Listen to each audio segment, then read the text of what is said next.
Eva, say hi to the Bame Farm fans. Yeah, she's a big ball of energy, always ready to help. Ah, another day of tinkering with the TW. I know, you want pets. We're trying to work here, dog. I can't spend all day petting you. So what are we working on? Must be electrical, because there's the meter. We'll go ahead and turn the power on so we can do our test. We're playing with the dual power. It's in turtle. Now it's in rabbit. That's fast. And since we've had it, the dual power hasn't worked. Well, one day I looked down underneath here. Oh, squeeze. And if we can see into the darkness, right there, I think you can see that hopefully, is the button in the floor. That wasn't hooked up. Yeah, that was great. I was like, cool guys, whatever. And then here, up there, not in the light, that is the power supply. And I hope you guys can kind of see while I do this. Nope, that's in the way. Where can I put you guys at? How about here? Okay, look for my hand right up there. We'll feed the tester wire up. Gotta turn it on. We're set for just testing for 20 volts, which should be fine. This is only a 12 volt system. Okay, we're in the plug. And maybe you can see down low or over here. We'll find a spot to ground, and we get 12.14. So there's power down to the solenoid. It's a single wire, and there's only power on the, say, direct. It defaults to the dual power, which I guess is low. It's kind of like International's TA. It's designed to default to low. Well, when the camera ever so rudely lost battery, I got the dual power pulled out. There's one end and there's another end of a hydraulic line, and that smaller one there pivots in, pull it out, and then there's the valve for the dual power sitting there, and right there is where the solenoid goes. The solenoid is well, bad because I tested it as best as I could. And here comes the fun part, what I found for replacement. Well, here we are. I have the whole valve stack pulled. We've had it out. But we're out here on the makeshift workbench. And I've tested the solenoid. It doesn't work. And there's a company name of Fluid Power Systems of Wheeling, Illinois. Was not able to track them down very well, which is kind of annoying. They don't have a very unique name, we'll say. Like, there's so many fluid power or systems companies out there, especially the fluid power. That was a challenge to find anything online, or who they'd been bought out by. It's not like I don't know, Eaton with their hydraulic pumps, or Cessna. Those names are a bit more unique. There's nothing unique about fluid power or system. So, geez, hopefully I didn't give this away over here. What did I find? Yes, a Bobcat solenoid made in Italy. Let's take a looky. It fits. There's a little more air gap between the rod and the inside of the coil there. All a solenoid is there's a coil of wire in there, and then when it's sent a current of electric, creates a magnetic field, and that field, I don't know if it pushes or pulls a rod down inside the valve there. Now, this isn't just a shot in the dark. I did not know this going in. Thank you to everybody on the Blue Power fan page on Facebook that about this trick. And I need an extra washer. Conveniently, I just made that. Like on those cooking shows, how things all the prep work seems to go so smoothly. Well, I cheated a little bit and got some things done ahead of time. So we got that put on. Now, this is for a Bobcat. This solenoid has a single pin. So, red is hot, or positive. We'll probably tighten that more than by hand. But yes, for now we're gonna adulterate our expensive parts just a little bit. We'll leave, in case I find some reason I need to put this plug on, we'll leave that much. I don't know why. I should leave this on, so we'll trim it down a little bit to fit our needs, because it's got to come through a hole in the top of the transmission. We didn't see that, but Ford left kind of just a bolt hole to stick the wire through at the top. That'll fit back over better. I have, oh man, it's hard to feed wires through this stuff. There we go. I have a loop. We're going to put this under a bolt, but not one of these bolts, because when we get back there to put it together, I don't know what they use for a gasket, other than like there was probably some real thin coating from the factory, but that's not RTV and there was no paper to be found. I figured the paper would have stuck there. So wire strippers. I guess we'll go ahead and put our spade connection on. I changed it to a spade connection because I couldn't find this round type to match. I found these rounds, or bullets as they're called, but they're not the same enough. Yeah, they look close, but they're not the same enough. I'm going to strip. It doesn't take much. I hate having too much stripped. And we'll stick it, could go a little bit more. I like a very exact fit.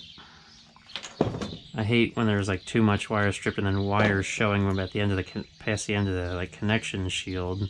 And I wonder, well, what's the point of that?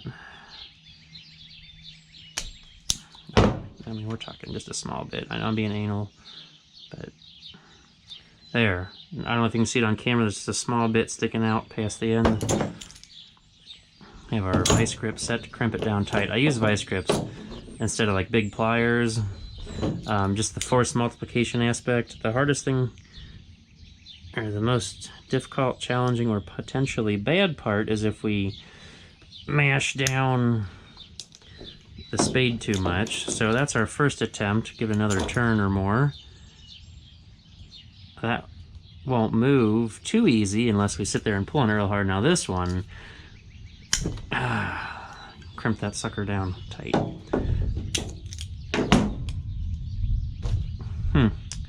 Well, that was a waste. Apparently that wasn't tight enough. These are very, very thin wires, and I don't know if this is quite the proper size connector. I think it is. I'm a little unsure which direction the solenoid goes on, so it's a good thing that spade connector came off, so I can test this. Wish I had something. That's what we can do. We can use these guys to hold it. I can hold my ground in place with this one at least. Actually, I should hold my hot.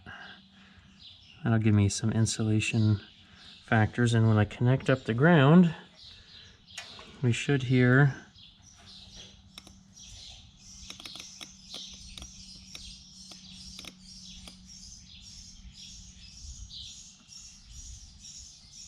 oh, I had something moving. Just at least a few times. There, it's staying. I mean, we can try putting it on backwards and see if it moves. I guess it wouldn't move if it was backwards, right? Because it would create the magnetic field in the wrong direction? That's my thought. But based on, I figured I had it on correctly because the bottom has a metal washer and the top has room for this washer, which is just so convenient if it does fit. So we'll put it on upside down. And hopefully this isn't just one way to wreck a $100 part. That was a nice thing. That's why I went to Bobcat. The solenoid through New Holland was $250. Through Bobcat, it was much, much less. It was only $100. So it might have been a little expensive, but it was $150 less for a little part that fits in my hand.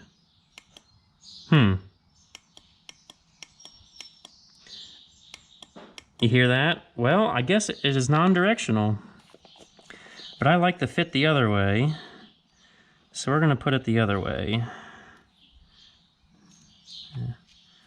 For some reason, having the washer up here that was at the top before satisfies my OCD.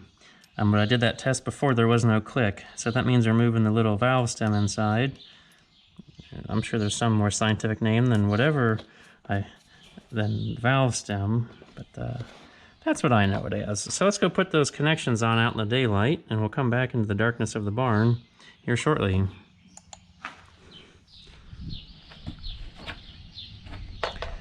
Well, I now have the female end of the spade connector on here solidly. It's not pulling off. Inconveniently, this is the last loop that will fit a bolt that I want to use in the frame. I'm not going to use this bolt, but I'm going to use a different bolt on the transmission casting. And it may be good that I've got this extra length of wire here already to reach where I want to go. And we'll use a butt connection for this. I offer no proper wiring advice. The useful thing here is the Bobcat solenoid. Now, I've heard there's a Meyer solenoid, like for the snow plows, that will work. I've heard about that. It's holding. See, I wouldn't be here doing this today if back in the day the Ford engineers had, I don't know, spent another $100 on iron and steel and cables and had a hand lever set up.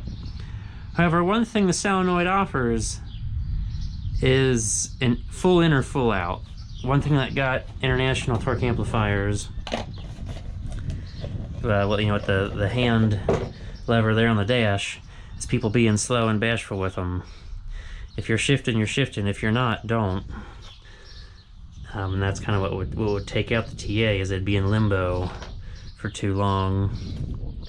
Okay, well, back underneath the tractor, slide this thing in place. Well, in the darkness, you missed me with my microfiber yellow towel. No, I'm not a Steelers fan. And we're just gonna carefully not do anything to this really. Clean off any dirt and rely on the old dried up wax, because I have no clue what's supposed to be there, and there's no paper gasket, so here goes nothing, hot dog. Now the most annoying part about this is going to be fishing all these wires back up through, because they went throughout the hole in the top, and you guys probably can't see much. I know a lot of this action is most likely lost on you. It is very tight, which is a small nuisance. Where's that hole? There it is. Well, at least we can't say I didn't try to get it too tight. But we gotta do better than those injection pump bolts from the other day. That must mean the battery on the light's getting low. Come on. It's hard to get a light up in here to do me any good. And you guys can't see much either, I'm sure. Okay, that one's tight. It ain't right if it's not tight. And way up in the darkness, we can reach up. I did get the hot wire through, and we can connect our wires together. Not that you can see much. Sorry about that. This is a very... I mean, it's tight, I guess, but it's not bad. I'd have to probably take up the floor if there was something like this on the 1086. Like Ford engineers thought of a few things. Okay, that's together. Now we can put on some hydraulic lines. I can find a nice, easy to get to bolt to put that under, wherever we want to go with it. And our light will die on us. Well, we are down to just the cover and this one line. I think this is the pressure line, and you have to put the cover on before putting this line on. Just the way it works, squeezing it in there. We have our ground, and we can't see in the darkness, but our positive lead is hooked up. And there's a little screen right in there on the pressure side. I've pulled that and cleaned that out. It wasn't dirty. But just for good measure, these steel lines right here are a bear. I've got there's some clamps up the line on this one. I have those loose. I had to take the bolts loose on the valve there to have enough play, and was fighting and struggling and finally got it. That was a pain. But it's together. So it'd be a real challenge if there was some sort of paper or whatever, or even the RTV, because I'd have the RTV everywhere, having the valve loose, trying to get that set of steel lines hooked up. Well, there is the finished product. Those two little bolts there hold a slider that kind of latches the plate in place. It grabs onto the cast iron up top. But it's in, pressure line's on. Oh, I'm so glad the wheels were set wide to make this easier. I mean, if not, I would have had to take the steps off. And the battery box should swing, except for the fact that toolbox is there, which is not a factory toolbox. So the battery should have swung out of the way easier, but it's done. Time to try it out. Yeehaw. Let's see if we did it right or miserably failed.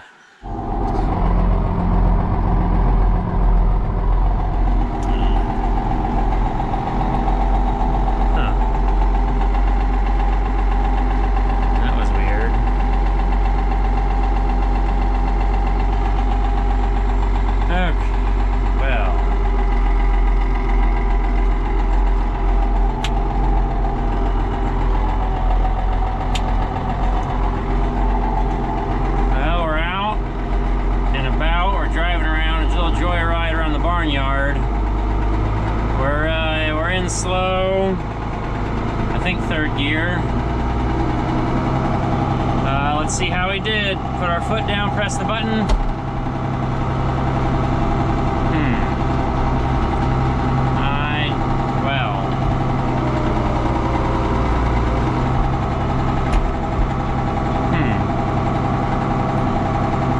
Now we're hoping we have good connection and good ground. Why couldn't this thing just ground to itself?